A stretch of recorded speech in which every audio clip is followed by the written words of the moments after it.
Nah, saudara yang dikasihi oleh Tuhan, kitab Kejadian ini menceritakan bagaimana Allah menciptakan langit dan bumi dan segala isinya, termasuk tumbuh-tumbuhan, ikan-ikan, burung-burung di udara, dan lain sebagainya.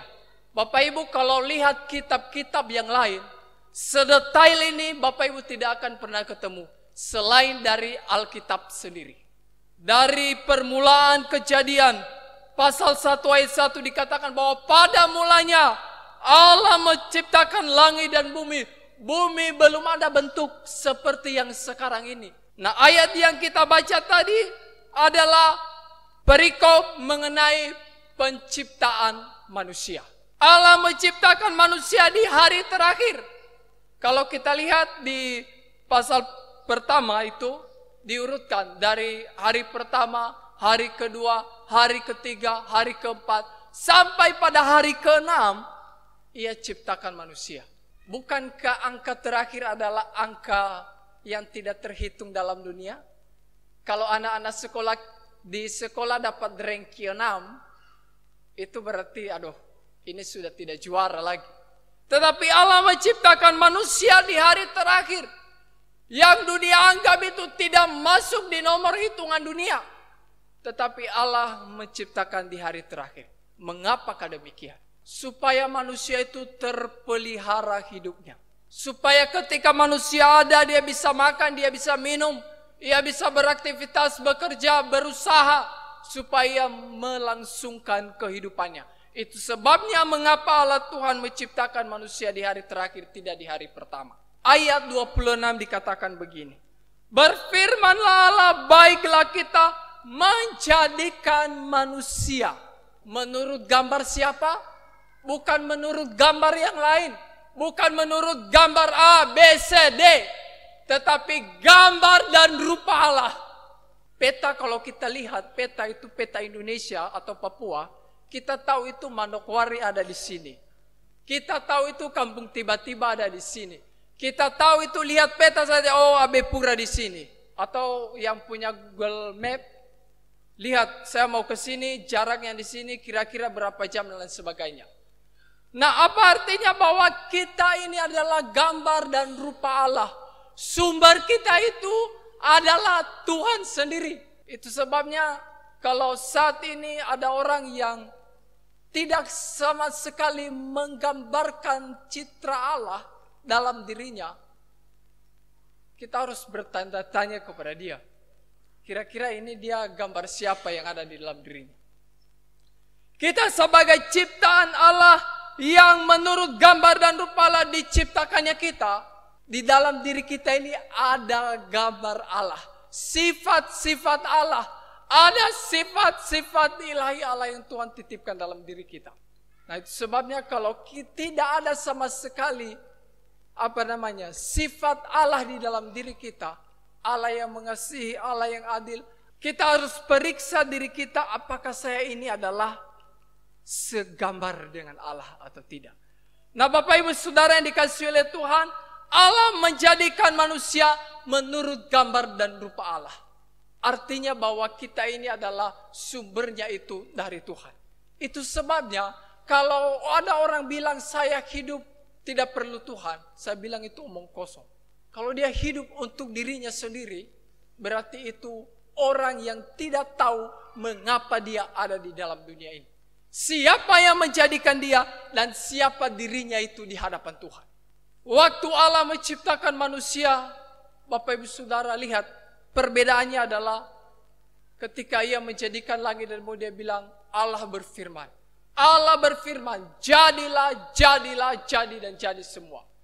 Tetapi istimewa Bapak Ibu Saudara ketika ia menciptakan manusia, dia berkata bahwa baiklah kita menjadikan manusia menurut gambar dan rupa kita. Tangannya sendiri, nafasnya sendiri ia hembuskan di dalam diri manusia. Itu sebabnya kita ini sungguh-sungguh berharga di mata Tuhan. Sungguh-sungguh mulia di mata Tuhan. Sungguh-sungguh lebih berharga daripada segala ciptaan yang lain. Allah menjadikan manusia lebih tinggi daripada ciptaan-ciptaan yang lain. Bapak Ibu Saudara, langit yang begitu tinggi yang kita tidak bisa jangkau, matahari, bulan, dan bintang, itu semua pada waktunya akan gugur dan binasa. Tetapi manusia akan hidup kekal selama-lamanya. Nah, selama-lamanya hidup di mana tidak tahu. Antara A dan B, surga dan neraka. Bapak Ibu Saudara, itu sebabnya kita ini begitu berharga, begitu mulia di hadapan Tuhan. Itu sebabnya mari kita pakai diri kita. Mari kita pakai hidup kita dengan baik-baik. Karena hidup kita ini sungguh mulia, diciptakan oleh Allah sendiri. Efesus 2 ayat 10 dikatakan bahwa karena kita ini adalah buatan tangan Allah. Buatan tangan Allah. Bukan buatan pabrik mana-mana, cap mana-mana. Tapi kita ini adalah buatan tangan Allah. Diciptakan di mana? Di dalam Kristus Yesus. Kalau Bapak Ibu nanti lihat di Efesus 2 ayat 10. Saya dikatakan bahwa karena kita ini adalah buatan tangan Allah.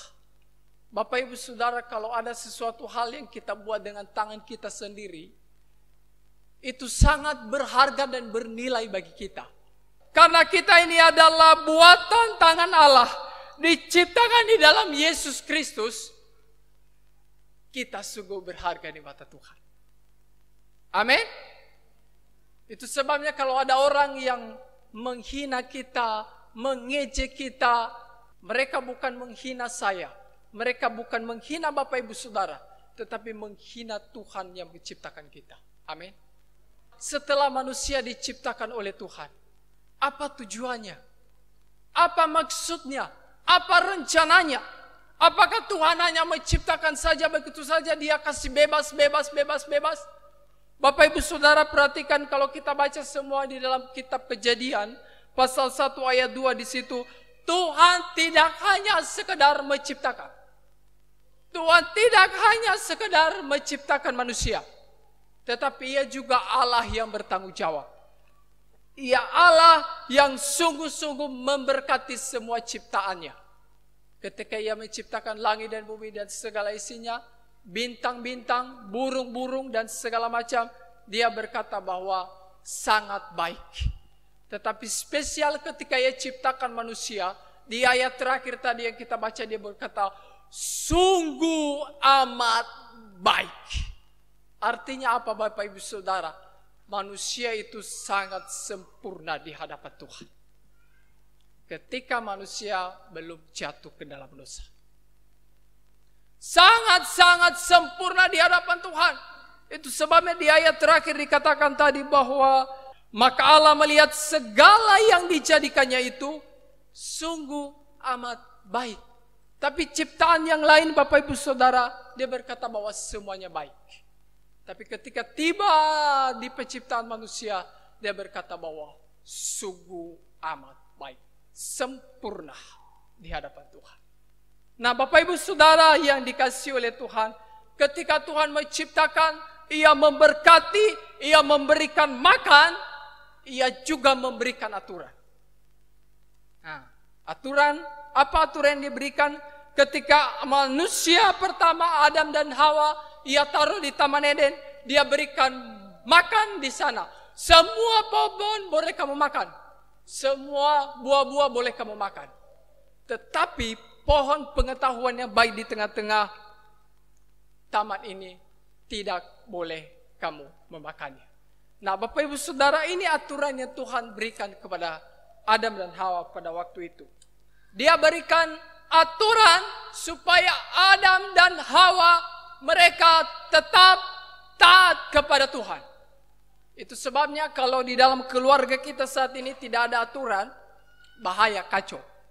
Di dalam keluarga wajib ada aturan. Anak-anak harus taat kepada orang tua. Tidak boleh tidak. Kalau anak-anak sudah lawan kepada orang tua, itu bahaya. Nah kita lihat di dalam Kejadian. Dia memberikan aturan, semua pohon yang ada buahnya boleh kamu makan. Tetapi pohon pengetahuan, ini aturan yang Tuhan beri. Supaya mereka hidup taat setia kepada Tuhan. Setelah Tuhan berikan makan kepada mereka, berikan aturan, apa yang Tuhan beri lagi kepada mereka? yaitu dia memberikan jodoh. Dia memberikan pasangan kepada Adam. Apakah Adam pernah berkata, aduh Tuhan, saya seorang diri di sini.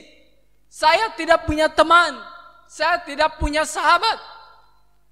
Yang punya inisiatif memberikan istri kepada Adam siapa? Tuhan sendiri. Nah Bapak Ibu Saudara, hari ini kita lihat di media sosial ada banyak yang galau-galau luar biasa karena jodoh. Aku rela meninggalkan kamu asal kamu bahagia. Ini kata-kata yang galau yang ditulis oleh anak muda di media sosial. Saya bilang kepada kamu, hai anak muda, masa pacaran itu adalah masa-masa seleksi. Karena Tuhan sediakan yang terbaik. Kalau kamu tidak jadi dengan dia, jangan paksa Tuhan. Berikan itu kepada saya. Mungkin saja jalan itu Tuhan pakai supaya kamu tidak jadi dengan. Tidak tahu ke depan nanti kalau itu jadi. Bisa baik, bisa amburadul. Tetapi kadang-kadang kita paksa Tuhan. Tuhan, ini yang saya mau. Saya mau ini. Akhirnya apa yang terjadi? Setelah menikah rumah tangga kacau. Setelah menikah masih lirik. Rumput tetangga masih hijau. Anak-anak muda yang sedang cari jodoh, tenang. Tuhan sediakan yang terbaik bagimu. Kalau dia pergi-pergi, jangan gila. Tapi lagi, cari lagi. Cari sampai ketemu. Dan berdoa kepada Tuhan supaya Tuhan berikan yang terbaik. Amin. Nah Bapak Ibu yang dikasih oleh Tuhan, yang kedua yang kita renungkan adalah apa tujuan kita, Tuhan ciptakan kita di dalam dunia ini. Bapak Ibu Saudara, kita ada bukan karena keinginan Bapak Ibu kita yang telah melahirkan kita. Tetapi kita ada untuk tujuan Tuhan yang mulia dalam kehidupan kita. Dalam Mazmur 139 dikatakan bahwa sebab engkau membentuk buah pinggangku. Jadi yang membentuk kita itu bukan bapak ibu kita. Bukan mama dan bapak kita. Tetapi siapa? Allah yang membentuk kita di dalam kandungan ibu kita. Dia memelihara kita sedemikian rupa. Yang membentuk kita menenun dalam kandungan ibu kita. Kita ada untuk kesenangan Tuhan. Di dalam KTB kita sudah belajar banyak hal di sana. Bahwa kita ada untuk kesenangan Tuhan. Bukan untuk kesenangan diri kita. Bukan untuk keinginan kita. Memuaskan segala keinginan hawa nafsu kita. Tetapi kita ada untuk kesenangan Tuhan. Karena kita tadi diciptakan menurut gambar dan rupa Allah. Nah sebagai gambar kita harus menggambar. Kalau orang lihat kita berarti mereka lihat siapa yang menciptakan kita. Nah mungkin lagu Kulihat di wajahmu terinspirasi dengan kitab Kejadian ini. Kemuliaan Bapa, ku kasih kau dengan kasih Tuhan. Tapi kalau kemuliaan yang lain yang terlihat di dalam diri kita, bukan kemuliaan Tuhan, Bapak Ibu Saudara bahaya. Di dalam Kejadian dikatakan tadi bahwa kita diciptakan untuk berkuasa memelihara bumi, memelihara seluruh ciptaan Tuhan. Tetapi Bapak Ibu Saudara lihat sekarang bumi yang begitu luar biasa bagus, Tuhan ciptakan begitu hijau, dirusak oleh manusia yang telah jatuh ke dalam dosa. Itu sebabnya akhir-akhir ini kita rasa panas yang luar biasa, gerah, kalau tidak ada kipas itu tidak bisa. Karena panas, karena dunia telah rusak dan dirusak oleh manusia. Padahal Tuhan titipkan pesan, titipkan tanggung jawab yaitu untuk pelihara bumi. Untuk kelola bumi ini dengan baik, supaya kita bisa makan, kita bisa hidup. Tetapi sekarang Bapak Ibu Saudara, bumi menjadi rusak karena ulah manusia yang tidak benar di hadapan Tuhan. Yang berikut Bapak Ibu Saudara, supaya kita hidup di dalamnya. Di dalam Efesus 2 ayat 10, melakukan apa yang menyenangkan hati Tuhan. Bukan menyenangkan diri kita sendiri, tetapi untuk menyenangkan hati Tuhan. Yang ketiga Bapak Ibu Saudara, mengapa kita masih ada di dalam dunia ini? Ini pertanyaan yang terakhir yang harus kita jawab. Bukankah banyak orang yang lebih baik dari kita, yang sungguh-sungguh setia kepada Tuhan, tapi Tuhan telah panggil mereka duluan? Bukankah orang-orang yang sungguh-sungguh setia beribadah kepada Tuhan, yang hebat-hebat, yang luar biasa, yang diakui banyak orang pelayanannya, pekerjaannya, kejujurannya, kebaikannya dan sebagainya. Tetapi Tuhan panggil mereka lebih dulu. Mari kita tanya kepada diri kita, mengapa saya masih ada di dalam dunia ini? Mengapa Tuhan masih berikan hidup ini kepada saya? Mengapa Tuhan masih izinkan saya bisa melewati hari ini, hari esok, hari seterusnya? Mengapa Bapak Ibu Saudara? Supaya kita cepat bertobat. Mari kita berdoa.